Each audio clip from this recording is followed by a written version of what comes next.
Welcome to another episode of the Wild Strength Podcast. Today, my guest is Paul Frame, and his walk-up song is Man of the Year by Logic. Love this song. Wow. Yeah. That's such a good one, and I say this all the time. The kinds of songs that people choose, obviously everyone's music taste is different, but like I feel like that's a pretty solid. It's not so hype that it gets you going crazy, but it's enough to be like, okay, like I'm in the mood, like let's go. Yeah. I think anything that can tell like a story that can really build a journey of something. It's not just written or any certain way that feels very commercial. It's just very raw around the edges. Sometimes that's vulgar too, but so is life. And I think I love those songs. I'm just drawn to them because you can always place yourself in somewhere. When I needed to get up, when you were down to one knee, you're like, no, that's exactly what hit that button. I remember the day it pivoted. And so that's one of it. Logic has always got those songs for me. Oh, absolutely. Yeah, that's a good one. Well, like I said, I have Paul Frame here. I met Paul briefly at the Western Hunt Expo in Salt Lake earlier in the year. And then we've kind of kept in contact through Instagram. He helped me a lot with like figuring out how to get my meat back from Hawaii earlier in the year. And you're also going to Hawaii, yes? Plans changed. I had to cancel that hunt. Yeah. Yeah. I tried to put water on my back and have little gremlin Pauls jump off to run the showroom here at Go Hunt, but it just didn't work out this year. But that's all right. Everything happens for a reason. So I still got Nevada archery mule deer and Nice. Colorado elk. So I'm all right. Nice, sweet. Well, that's exciting, and those are both like really good tags to have. Yeah. Tell people who's listening a little bit about yourself, and tell as much or as little as you feel like sharing. Sure. Thanks. I appreciate it, Whitney. So I'm Tall Paul from Go Hunt. I started with Go Hunt the end of August of 2021. And my sole purpose since I was a kid watching like Jackie Bushman on like ESPN at 6 a.m. was just to be around the outdoors my entire life. My education's based in it, childhood's based in it. My jobs have all been focused around it. And when the world was time to change, I found a job with Go Hunt. So I relocated from LA to Las Vegas. Not much of a change at all as far as people, places, and things. Yep. But to be around a hunt company that's isolated out here in the desert draws in so many people from around the world to Las Vegas. Mm-hmm. It has been a very special platform to share some of the knowledge we have and the things that we get to do with people who are either doing it for the first time or for the next time. And so that's a little bit of what I do. I was hired to run and establish the showroom in the retail space here at Go Hunt. Once that was done, I also contributed to the customer service team, which we ran into this morning with calls and emails. And then I've kind of wanted to immaturely take on the brand activation for Go Hunt. So plant the seed about, hey, what events should we be doing, connecting people in real time with the digital product you might be used to with Go Hunt or what everyone sees in YouTube, but that you could touch it, you could talk to us, you can feel that it's a very real culture here. It's not just a company. And so that's kind of what I push people out of their comfort zones to try to do, but also Lorenzo and Porter have been super supportive as well as the whole team. So it's a little bit of it, but that's what I do at Go Hunt. That's awesome. So you said did you go to school for stuff in the outdoor space? I did, yeah. Well, initially it was just biological and physical science to get started. Yep. And then I worked as a scientific aide with the California Department of Fish and Wildlife in a little desert hole called Baker. That was Okay. part of Mojave National Preserve. And I studied bighorn sheep for about 2 years before I left there to go to Costa Rica to study environmental science. So it was solely focused on how can I just stay around animals. I worked construction for 5 years as a laborer. I bounced around for an environmental consulting firm on dredging projects, just removing sediment in like the Huntington Beach Harbor.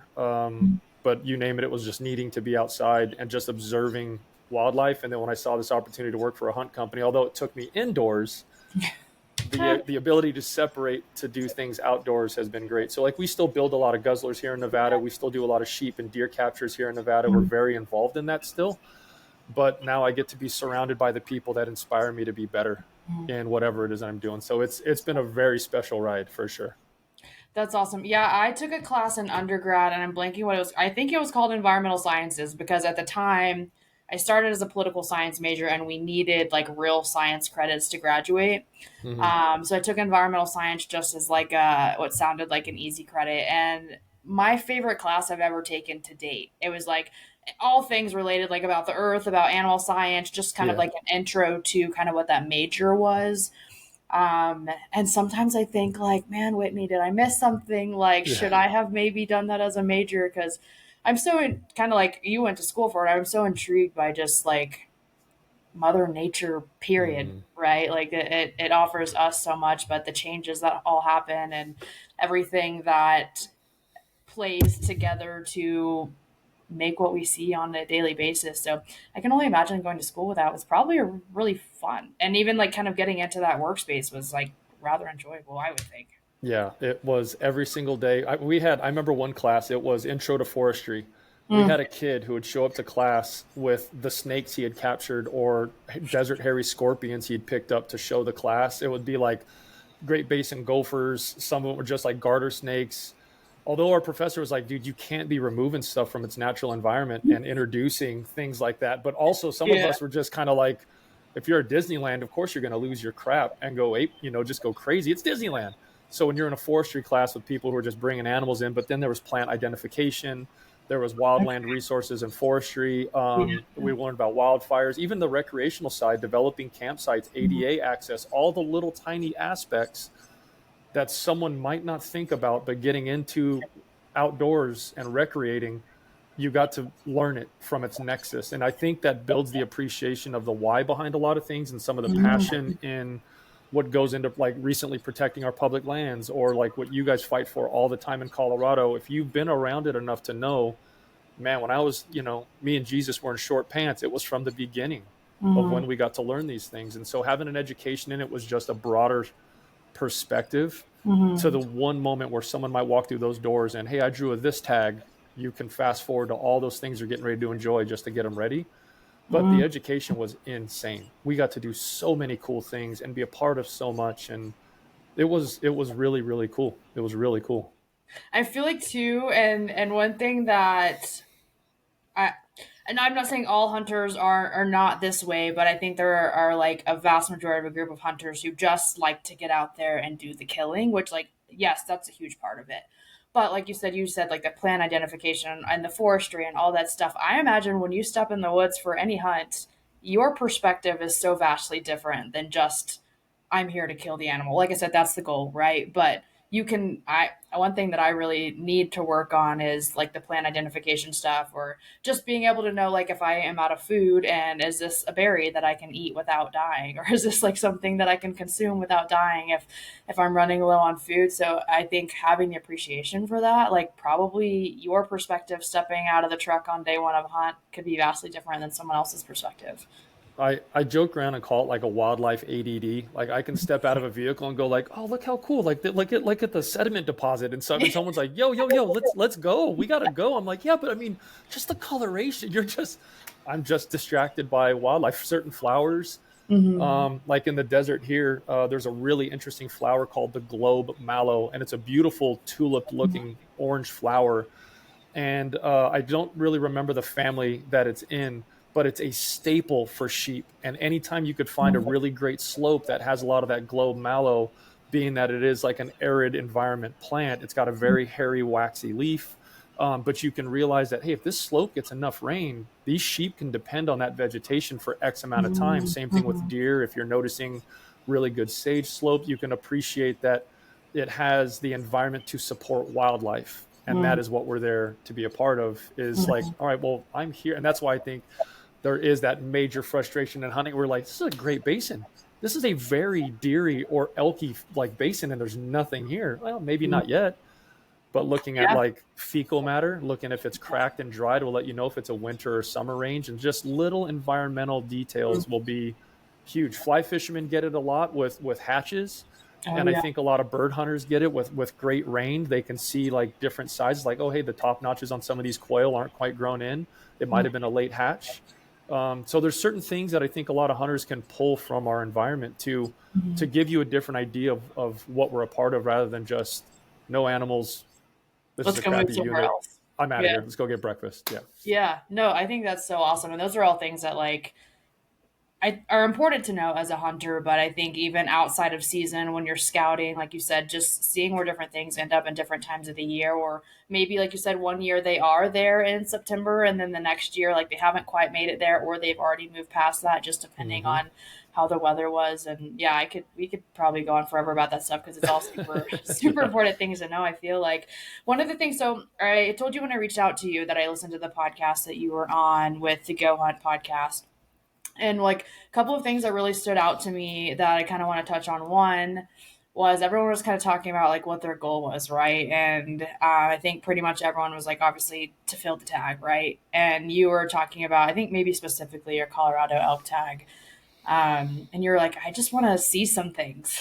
Like, Yeah. I just want to like be a little bit more successful than I was last year. You had come out here last year for the first time and didn't fill your tag, Mm-hmm. and so just get in them more, maybe see some more. And I think that's one thing that I really touch on a lot myself is as a newer elk hunter.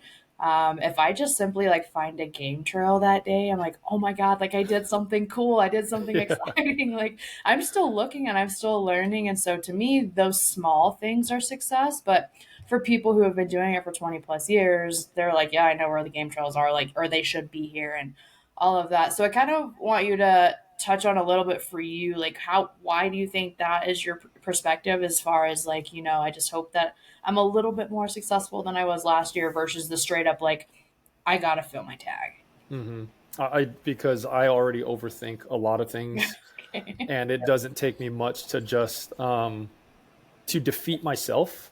Mm-hmm. Me personally, I'm not speaking for anyone else. I'm sure people do run into that situation. But if I'm already hard on myself, and I will admit, like my first year, I work around an office full of killers. Sure, I would love to be able to come back and say, hey, man, I did it too, but I was out there for the wrong reason, if that was my mindset. Yep. And when I got out there, I tell people, like, I actually hit a full on mental wall of, well, shit, I don't really know much past this.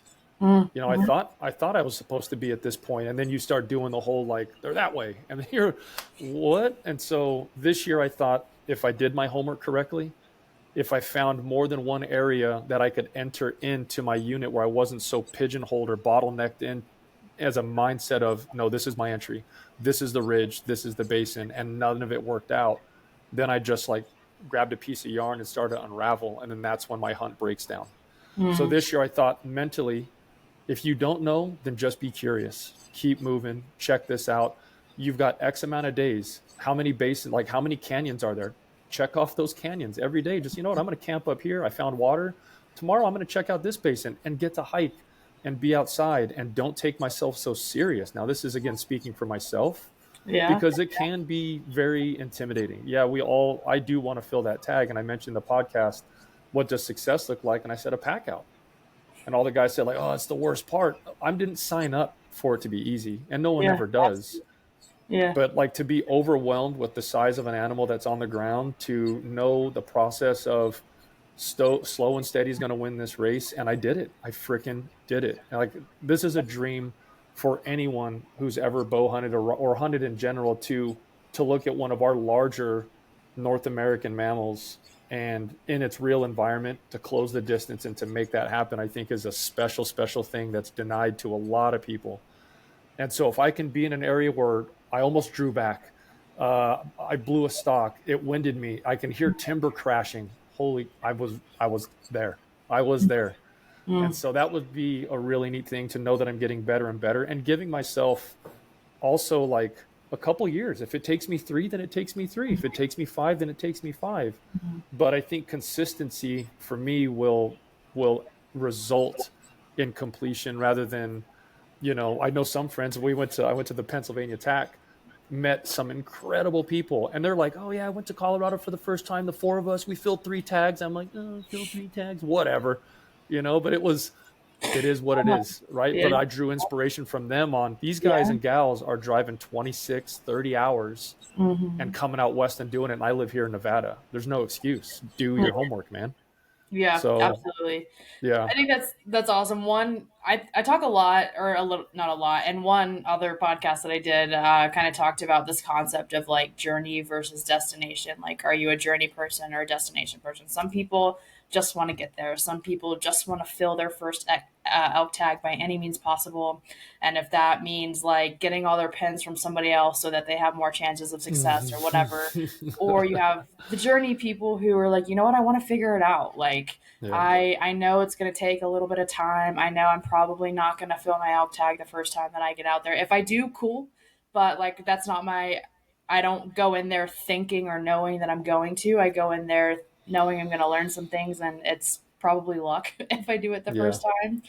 And so I think that kind of really what you talked about is more like the journey thing, right? Like you have an appreciation for I have to learn. There's different steps to take to get to where I want to get to. I have to put in the effort in there. Because same for me, like the first 2 seasons I elk hunted out here, it was over the counter and I didn't do any scouting. Like I was opening day of September and I'm in there for the first time. I did a little bit of e-scouting my first season, but I never went there physically myself. It was just pure e-scouting. And Colorado also has a program where you can talk to the wildlife biologist, and they'll give you some really good information. Hmm. So I utilized that a little bit too the first season that I was out here. Um, but I just knew like it might take me forever because I'm not afraid to ask for help, and I've learned so much from so many people, as I'm sure you probably have too, working around some like really good hunters. But I Hmm. also am like I kind of really like the journey and the appreciation of just like learning it and figuring out myself sometimes too. Sometimes people will tell me to go to one specific spot and I'm like I can't go there. Yeah. I cannot go to that spot because you're giving me the easy way. Yeah. Yep. 100%. It is definitely all about the journey. I talked to a few folks because here in the showroom we talk about a lot of different things, Mm. and I get this a few times more often than not. You have a lot of mid-aged guys who their kids are now done with high school into college, and they're like, "Yeah, man, I'm kind of a late onset, adult onset hunter." I said, I believe that most people would not have been able to enjoy it at a younger age Hmm. or at a certain age, and Yeah, they're actually going to enjoy it a lot more as they mature. yeah. Because I kind of, and I don't want to like degrade or devalue hunting and saying that it's like sport, but like rebuilding takes time.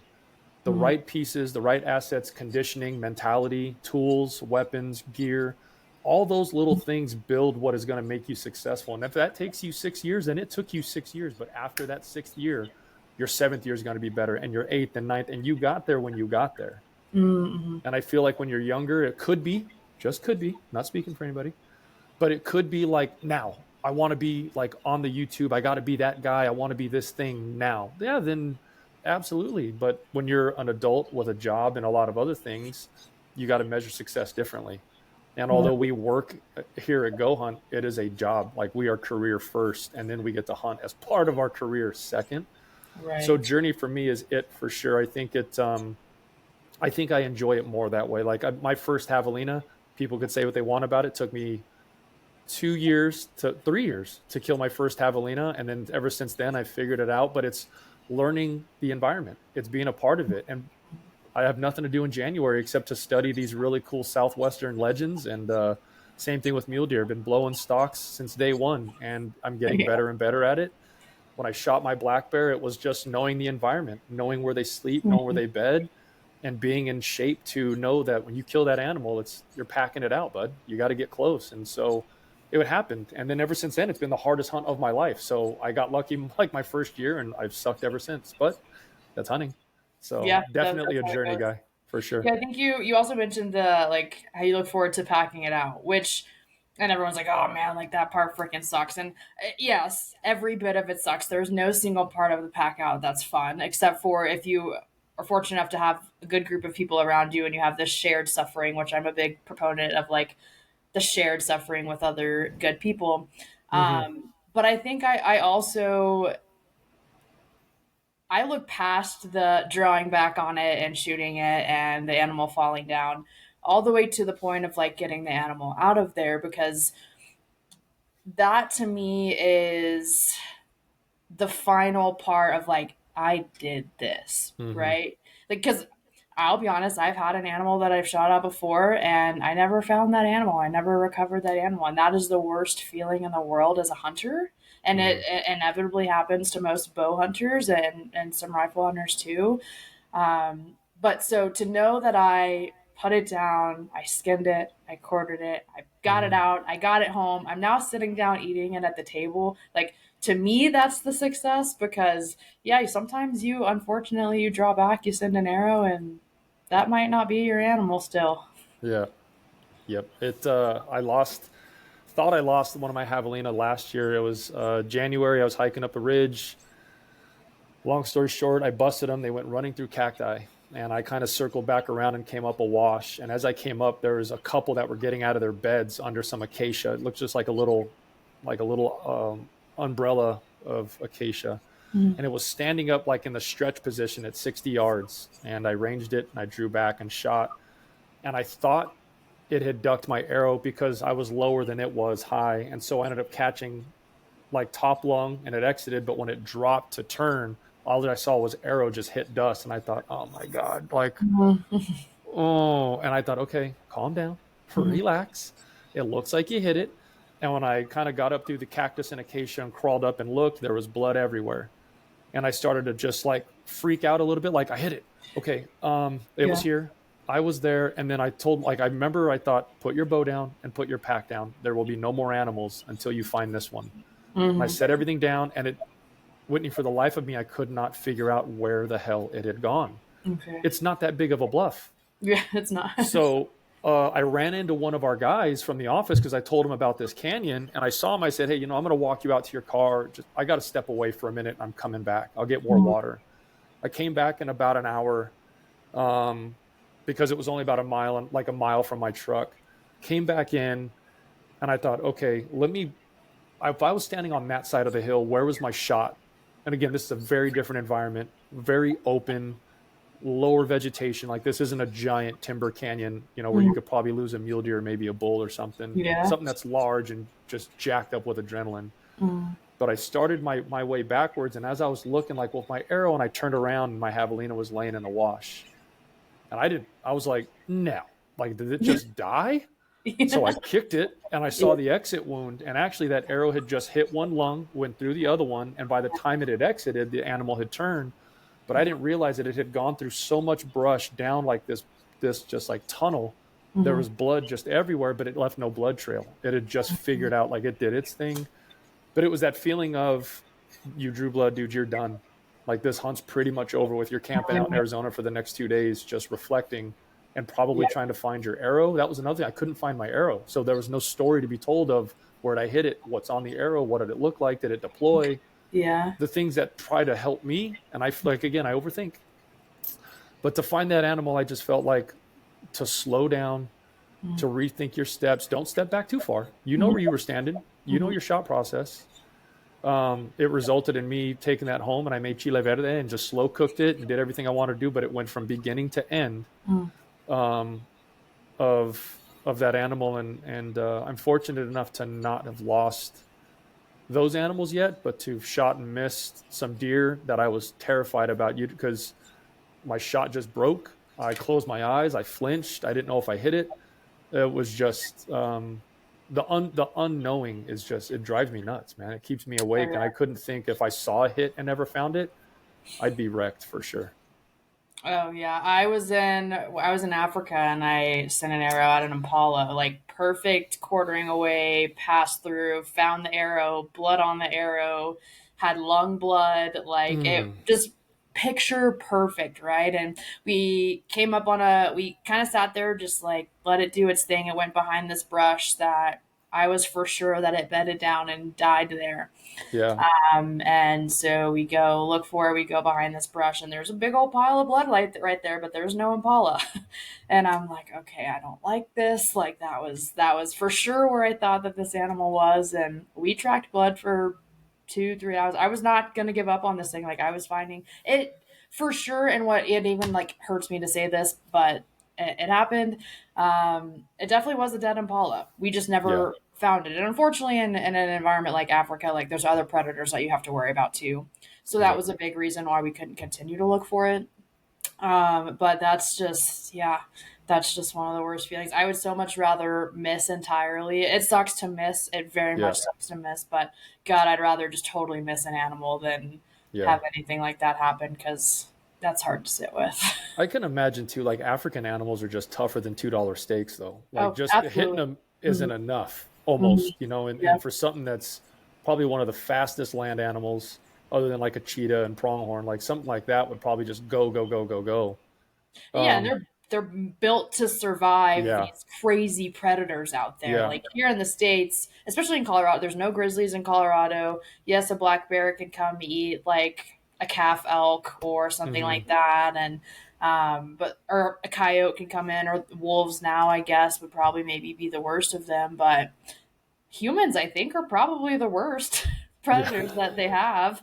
yeah, And so it's crazy to think just like what they have to avoid there and what they have to do to survive day in yeah, and day out. And so, yeah, that was tough. But I mean, you hear stories of that out there all the time, yeah, because of that exact same reason. If you're shooting something way bigger than an impala, I've heard people send 3, 4 arrows at the same animal. That's yeah. crazy to me. Yeah, I mean, I think it's also some of those things too that as we are a part of the natural world, although maybe we don't think about it a lot, Hmm. this is part of that cycle. There's a lot of times when, I mean, how many times do we watch some of these pages or nature shows where lions are like just tearing away at a buffalo, or you see, like something running with like its stomach pulled out from a crocodile. Hmm. We're not as primitive as what it once was, Hmm. thanks to communication and everything else. But we are still part of that natural cycle where this Yeah. is a reality that we take home that either makes us better or it consumes us. And I think if we have enough respect for an animal, it will definitely consume us and it makes us better. If you don't have respect for the animal, then there's probably 3 or 4 animals laying out there with the very same arrow or bullet sticking out of it. And that's, Mhm. it is what it is. Yeah, So, that's something that I'm really like. I sat with that a lot last season. I think I even maybe like wrote about it in my Instagram post after the season was how we are very much a part of the predator prey cycle. We hmm are preying on these animals. We are learning their environment. We're learning how they move so that we hmm can become better prey on them. They are trying to avoid us. They know our scent. They know probably where humans are if there's a lot of trails that are going through their area where they live. yeah, And I just remember there was one, like, it was like the last day of my hunt. And I'm like just sitting this wallow, kind of like a last ditch effort kind of thing. And that's all I'm thinking about is like how cool to be out here as a part of this. And like you said, we have always been, right? But hmm with the introduction of technology and all these other things, we're a little bit further removed than we used to be from it. But hmm that's when I feel most like primal and most human is in the woods. Just there's critters around me, whether or not I can see them with my own eyes. I know, I know they're yeah, there because there's shit everywhere. yeah, Uh, I know they're there. Uh, yeah, but yeah, I think to get back to that too, that was a huge thing for me getting into hunting also was like just to get back to like who we are as humans and like hmm how we have evolved and how we started getting our own food. And now we're so far removed from that, and we could go into the topic of technology. It has its pros and cons. Like being able to stay in contact with you and other people that I meet at expos is super cool from technology, but it's also like it removes us from like what life really is as a hmm human. And yeah. that's my biggest thing against it. Yeah, I don't. I mean, our job, part of our job is a software platform of Yeah. offline Hmm. mapping and information, just trying to connect people with hunts, Mm. getting people outside of that comfort zone, introducing the things that are possible. Like all of us were introduced to things that were possible, whether it was more one on one from an uncle, a grandfather, a father, things like that, where that connection was different than an app. Well, now the connection is an app, or now the connection is a software platform, or in several pages in a state regulation magazine. Whatever that connection is, again, like you talked about the journey, um, or you said the other, the The journey to the destination. the destination. Mhm. It's all the same trajectory for certain people. It's just how it started. What was your nexus? So yeah, technology and software really, I think, has taken some of the romance out of it, because I think it also introduces the expectation of, well, it should be right, it should be here, it should be that. That's what Yeah. they said. Yeah. Um, and yeah, it's just being out there is a bit of an unplug. Some people, I think, we can use hunting as part of our as a conduit to disconnect. we all talk about like here and no cell reception here and something like that and missing Yeah. work, or but we all have to think about just, well, but if you do it, man, that's when I think it's such a really great connection to just sit there for a little bit and not do a single thing, or sitting on a ridge line and just listening, like, oh, there's some cows calling. And just for a second, you find yourself like, oh shit, that's right, I'm hunting. I got to, okay, let me follow something that's going on here. Or, just watching animals move through a basin is also, it's just, what a privilege. Yeah, no, I agree. And Yeah. and I even said I've been a victim of like just I think as I came out west and you're kind of looking up like, oh, I don't know this area, how am I gonna find critters? How am I gonna find the elk? Everyone talks about e-scouting. Get Yeah. Go Hunt, get Onyx, get the apps and Yeah. e-scout and look for this on the maps and look for this on your online maps. And so I heavily relied on that my first season because I thought that was how it was done. That's what everyone was Hmm. telling me. And then I definitely thank God that I have them because my land nav skills are terrible. So I definitely try to I need it while I'm out there, but this season I have completely and then I'll kind of ask you a question here too. I've completely changed my tactics this season going into the season. I'm trying to get out there as often as I can, as many free weekends as I have. I'm getting out to my unit and I'm putting boots on the ground and I'm looking and I have obviously my online maps with me, but I am not using those to hunt or to scout. I'm trying to get out there as much as I can. So I'm curious, what kind of things are you, if any at all, are you changing up going into this season since you're going to be in the same unit hunting the same tag?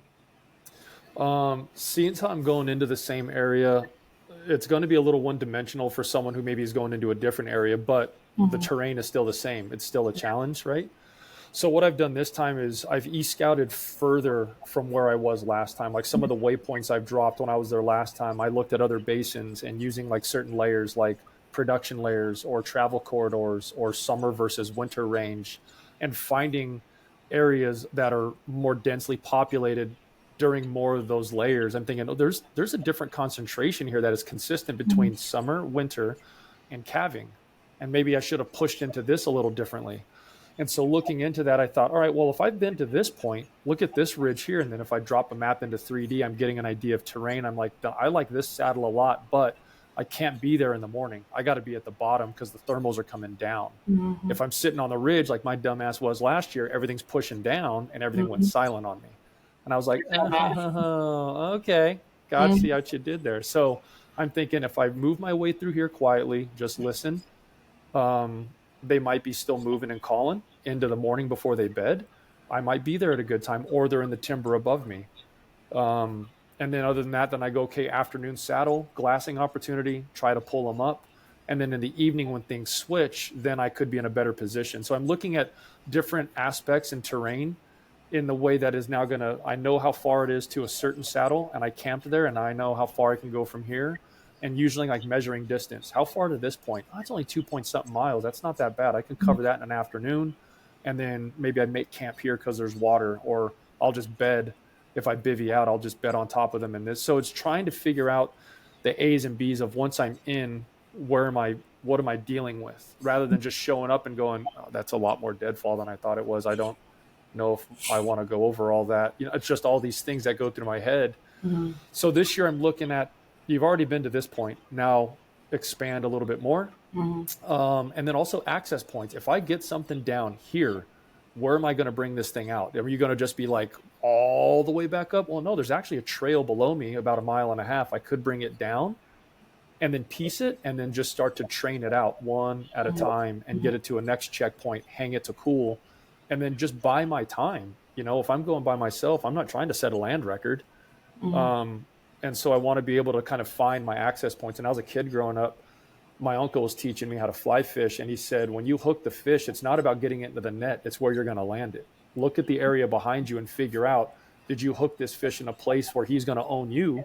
Or are you going to get him to an area where you can safely get out, get him in the net, and then get him back into the river? So there's been plenty of times I'd hook fish and I'm looking down. I'm like, this is just a hole. Like there's nothing here. Or you look at some areas, you're like, there's a sandbar. I could work him here. And if he rolls with the current, I'll bring him around. So it's the same thing with that elk hunt. Last year I was in some canyons. I was like, my big ass is not going to want to climb 70, 80, 90 pounds back out of here. I Yeah. know it. It's going to suck. But then the mentality this year. So the e-scouting has been great. Using the layers has been great. Pulling a little more information from like last year's success, or like reaching out to the state and its biologists for any info on, hey, listen, we're coming out of a couple bad winters. What's the population density look like? Any interaction with wolves in this area? How's calving season looking? With certain specific questions, if you just go like, yeah, coming from LA or I'm coming from Vegas, Help where are me they at? out. Yeah, help me out. Tell me where to Yeah. go. Yeah. No, that's not how that works. Do your work. Mhm. And then if the couple things I don't know about, ladies and gentlemen, this is what I need to know. How does calving season look? It's been great. Spring's been great, man. Retention's been high and recruitment's high, excuse me. Um, the density, the bull to cow ratio, what does that look like in your unit? Are you in a unit that's going to give you opportunity? Are you in a unit you're going to have to start flipping over logs and rocks and just looking for anything? So it's some of that information that gives perspective, but none of it will ever trump experience. Mhm. To get your face back up against, I think like Cam Hanes says, you get your nose up against that rock, then you know what you're dealing with. Not to name drop, but anyways, so that was one thing I thought this year was know a little bit more about the environment I'm transitioning into. I know what it looks like. I just need to know more about what I can't just drive out every weekend to check out, drive Right. out every weekend to see. I've got about 9 to 10 days, and that's all I'm going to have to deal with. And then I got to get back to work. So that's kind of my mindset of it. So Nice. So have you the wildlife biologist that I was talking about earlier, have you utilized those and called them out here? I have not yet, not for this season. For I did sure. last year a little bit. It was pretty helpful. They were like, oh, yeah, a lot of winter kill and X unit, X unit, X unit. It's just not great. Some feedback I've gotten from the guys I work with who know friends in the area said the same thing. It's not a great unit. And I was like, this is perfect. I love not great units. Yes. Oh, yeah, I'm a big fan of not great units. So that was really good perspective, though. The other thing, too, is like we talked about not wanting or asking for help. Mhm. It is there. And sometimes we do need it. Absolutely. And Absolutely. it's easy to be stubborn and I'm going to do it myself. You absolutely can. But Yeah. then give yourself a little more grace and give Mhm. yourself a little more slack, then be understanding that for doing it myself, I learned a lot of lessons this year. But no, this time it was like I broke down with Trail one time last year. I said, hey, man, I need to download with you. This is what I did, blah, blah, blah, blah, blah. And he was like, yeah, I probably would have done this different, probably would have done that. He goes, how about this? And I was like, I didn't even know that was a thing, really. Mhm. And it was that side of like, why am I afraid to ask the guy that I work with? I Mhm. respect him. I've been following him forever. Yeah. Um, and it's one of those things. If you know someone, ask them. They'd love to help you. Hell, they probably want to go with you, Mhm. but just Yeah. ask somebody. Yeah. I And so think that's that been a big thing. Yeah, I'm sorry to interrupt. That's something that Please I do. have found out too, and this will tie back into another concept. I genuinely believe, like, if you're a good human, like, people want to help you, and I could like say the same about you. But like people, I have had no issues when I ask for help. Everyone that I've ever asked for help is willing to help me. Or if I like post something on my Instagram story, and multiple people are like, "Hey, like, here's what I did. Hopefully this helps." Blah blah blah. But I meet some people who are like, oh yeah, everyone sucks. Like nobody wants to help me. And I'm like, I think that might be, I don't say this, right? But I'm like, that might be a reflection of who you are. I don't Yeah. know. Yeah. But yeah, I've met so many incredible people who are willing to help. And I'm the same. I have no fear in asking for help. Like I have no ego. I know nothing as far as I'm Hmm. concerned, right? Like there are so many people who've been doing this so much longer than I have. And so Hmm. I just want to be also like a sponge for information and soak Hmm. it all up. And selfishly why I started this podcast, because I can just like have people on who know way more than I do and learn from them, which has been really cool. But it's also like, yeah, take that help when you get it. Now, I am stubborn sometimes and I do like to learn the hard way and like to learn myself. So I try to take a good mix, right? Like try something out that's 100% my idea, 100% I found this area on my online maps and I'm going to go check it out myself. Even if someone told me that it was probably a bad spot, I'm still probably going to go look at it anyway just because I have to confirm, because that's a learning experience for myself Hmm. versus if it's something that someone else told me. I'm gonna go probably check that out too, but that's gonna be probably last on my list because I want to learn. I want to learn some things, and then if I make it to that point, I see what that area looks like. I see maybe what the feed is like in that area, what the terrain is like, and I'm like, oh, that's why they said there's elk here, and that's why there wasn't elk where I was. And so I definitely, anyone listening, like always ask for help because Hmm. most people are willing to. Yeah. Yeah. And I think too, if you ask for help and someone isn't willing to, you're learning a lesson there too. And that's For okay. sure.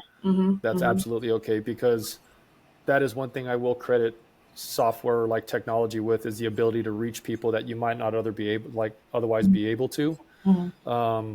It was really neat being in Pennsylvania during the Total Archery Challenge for the first time.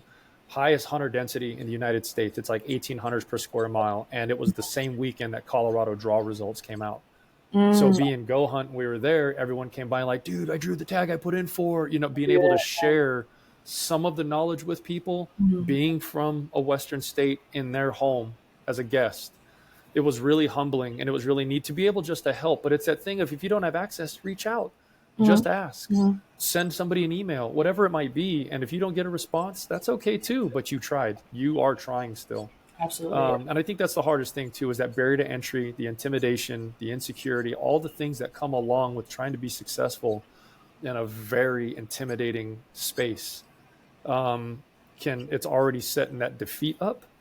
And I think that's where part of it too, for some people that we get to share here in the showroom when doing gear, and providing more of the outfitter mentality, and getting you geared up and inspired, is to share that it is always possible, right? Mhm. You ask because you're like, I want to know if this is possible. Hell yeah, it's possible. You could be on Mars. You never Mhm. know.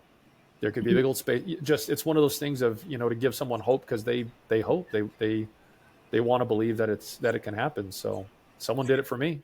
Yeah, I love that. And I think too, I was kind of thinking about, I was walking my dog before we hopped on here. And I think a big, outside of hunting, like hunting included, but outside of hunting, I think what happens with a lot of people as they get into their 30s and older, they think, oh, I've kind of like missed that time to start something. I've missed that time to do something new. I've missed that time to go to this place that I wanted to go to. I've missed that time to pick up a bow or whatever. And I'm just like, it's never too late. You can always learn. You can always start a new job. You can start a new career. You can start a new hobby any day of the week. You pick a day and you Hmm. start it, and you can do that. And that's one thing that I hope I at least can like encourage people to do through like any platform that I have, is like just get out there and do it if you want to do it, and learn the hard way or find people to help you learn the easy way. But I think a lot of people, because I get a lot of women who are like, oh my God, how did you get out there? Like, that looks like fun. And honestly, even men sometimes too. Hey, I've never hunted out west. Like, can you help me with some stuff? Or at least, like, I don't even know where to put in for anything. And I'm like, oh my God, why are you asking me? Like, I don't know Yeah. anything. But it's also good to know that it's like, I've encouraged them to want to take that step, which, yeah, I think so many people as they get older are a little scared to. But I say, why not? Yeah. Yeah. But I think your story too, though, Whitney, I think it gives more people a lot, because if they followed you, they know it's from like ground zero to where you are, like starting out from some family introduction, people you knew, back in Texas. And then as you kind of grew and grew and got more experience, you did start at the first step for a lot of people. Some of us were born into it Okay, yeah. in LA, like I was, right? And some people are just born into it in like the Montanas and the Mhm. Wyomings, where you can go buy a thing of orange juice and a tag at the same time. It's Yeah. just Yeah. access to Yeah. the opportunity is different for everybody. And I think for yours, it's just far less intimidating, Mhm. not because you're a woman, but because the journey's more relatable. Your journey's For far sure. more relatable to more people than like if you go to the Hunt Expo and it's like, holy shit, man. Like, Yeah. it's With the the Remy everybody of, Warrens everywhere, and you know what I'm saying? yeah. Like, that's intimidating. They have like swarms of people around them, and it's just kind of like, it's kind of like the hunting, gala, Met Gala. It's just wild. So I think for a lot of people who are listening to this, if you're trying to connect to someone that you might find reflection in. Mhm. Find someone that you can probably pull more of that relatable inspiration from. I mean, even if you're like, you know what, I'm going to shoot for the stars and I'm going to reach out to so and so. I'm going to reach out to blankety blank, who's a giant figure in the space. Mhm. Do it Do and it, see if yeah. that works for you too. Cut the line, go for it. Yeah.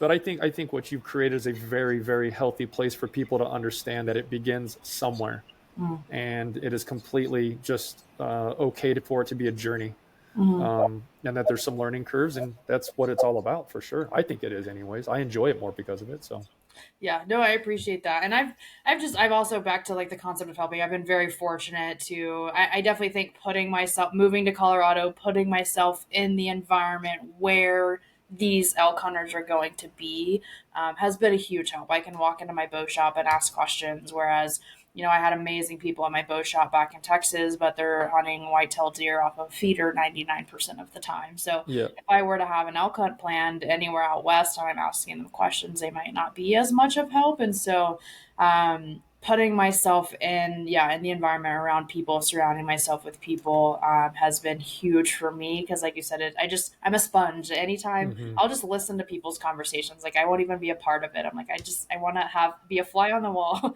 in your conversation. Let me just stand here and not be weird and take in all the information. But I do think, yeah, I guess I never really thought about it that way, as it is really like I did kind of start doing absolutely nothing. So maybe it is a little bit easier for someone to reach out and be like, hey, you also did nothing. I'm Hmm. starting from nothing. Can you help me? Because it can be very intimidating to reach out to one of these really big names who, whether they know everything or not, is debatable depending on the person. But that Hmm. can be intimidating. It very much is.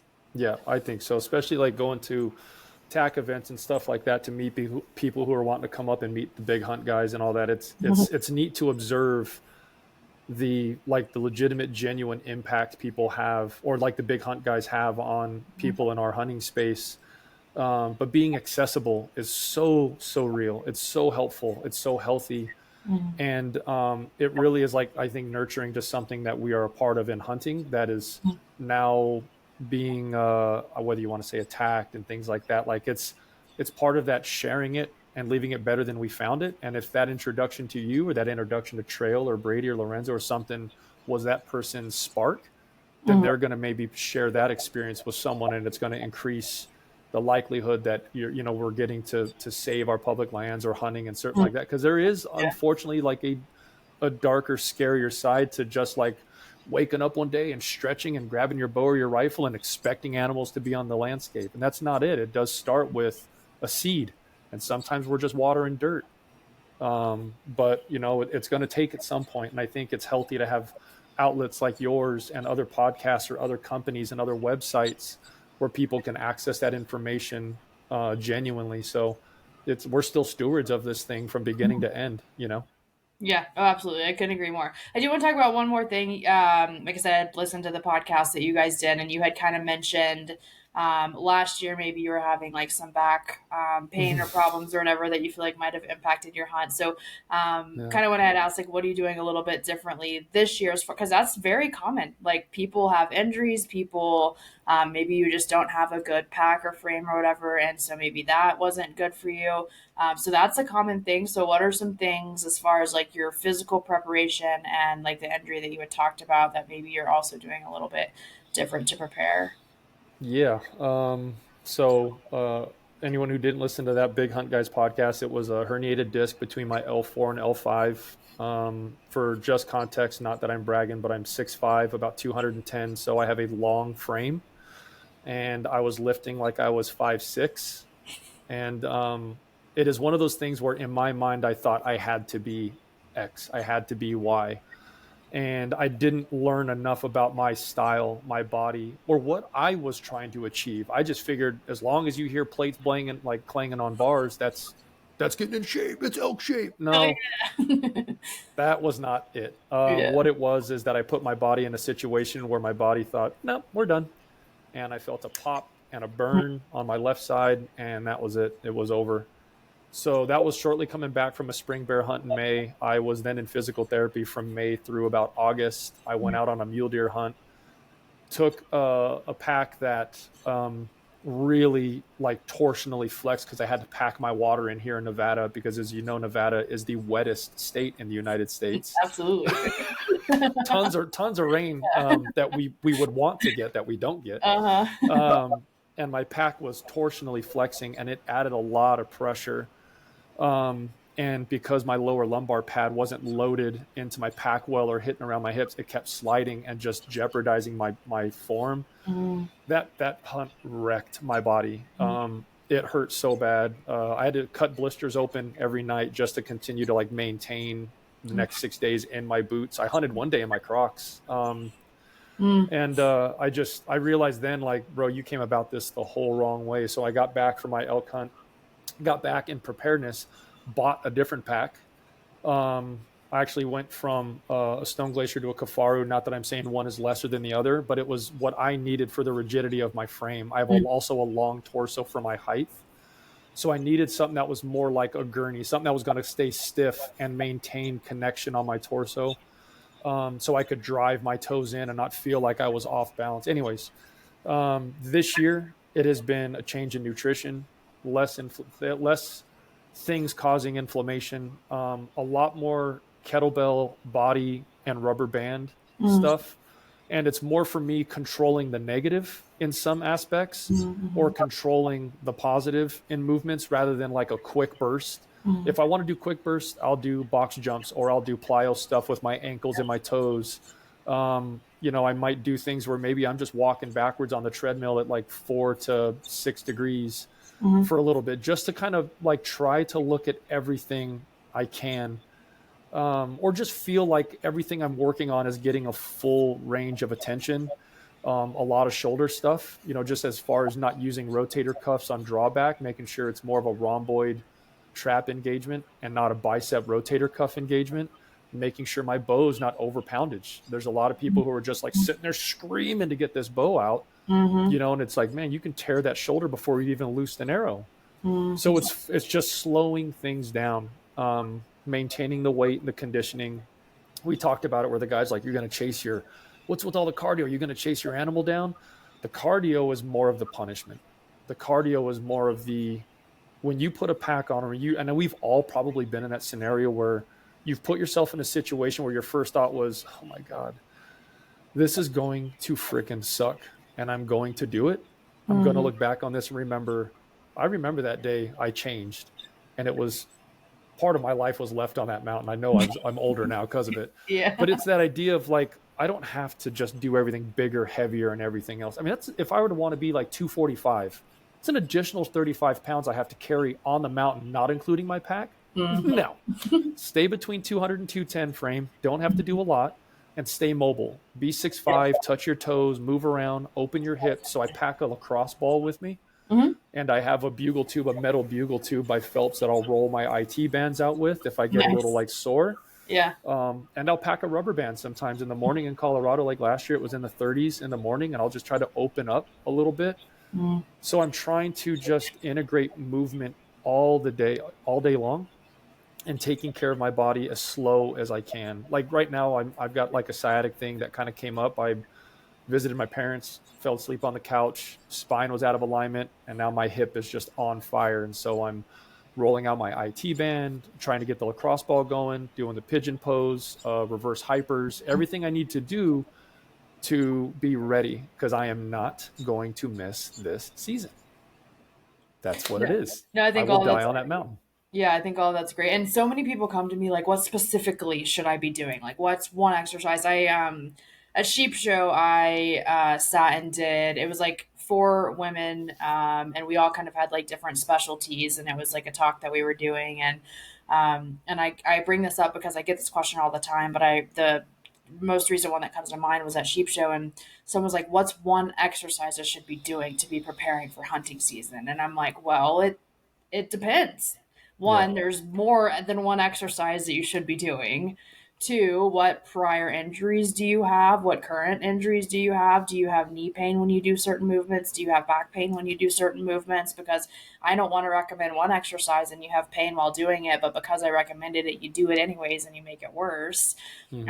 And every person's training looks different. Like what you just described for you, like is perfect for you, and that Mm-hmm. is absolutely amazing. And like I wouldn't critique it at all because it works for you. And Mm-hmm. the next person might be just clanging and banging all the heavy weights, and maybe that's what works for them. And absolutely, Yep. if that's what works for you, by all means do it. And so Yep. it's a tough space because so many people are like, yeah, like Whitney, what can I be doing? Tell me, give me like the answer.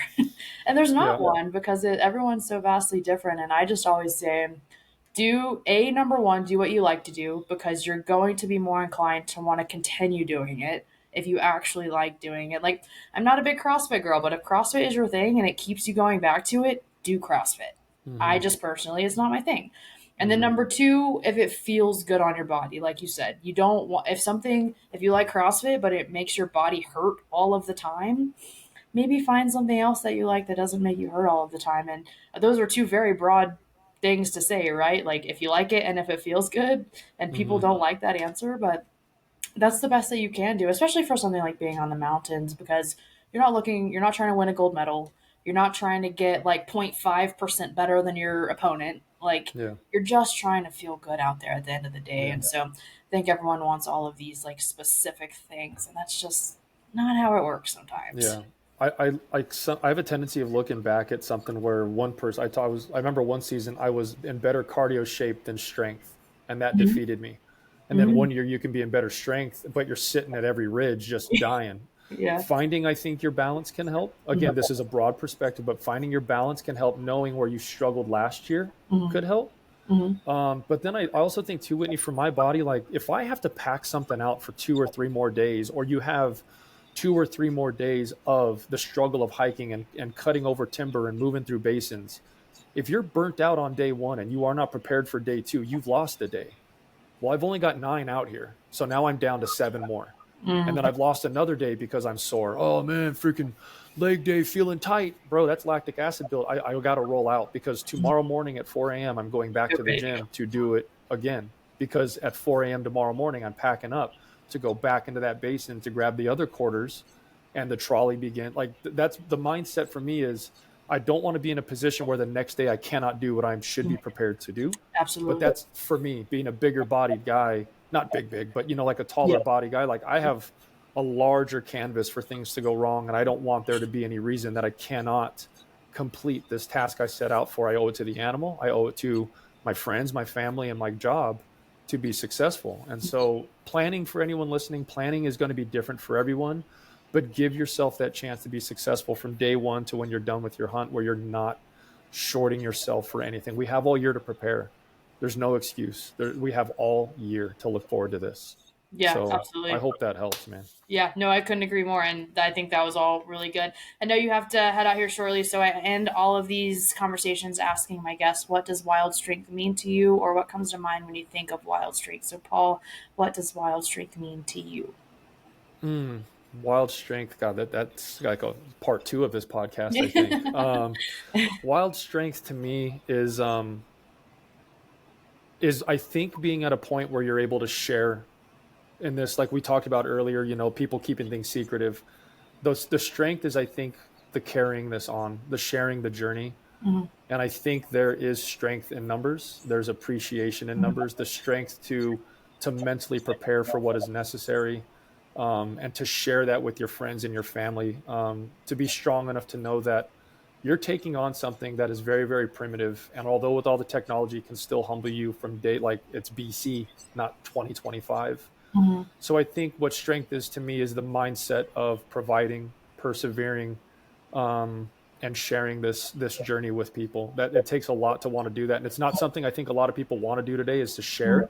Yeah. But that's also a strength. Is it's okay to ask for help and be healthy here first, and then the Yeah. rest will take care of itself for sure. I'd say vulnerability. Like, yeah, to share is to be vulnerable, and to be vulnerable is scary as shit. But I think, like you said, it helps a lot of people, and to put yourself out there, I think is really big. Cool. That was, I think, an amazing answer. If people have questions, if they want to find you, if they want to reach out, where can they find you? Yeah, you can. My Instagram handle is wild and famous. You could reach me at paul@gohunt.com, or come by the showroom in Las Vegas. Let's chat. Let's chop it up. I'd love to meet everybody. I'm looking forward to it.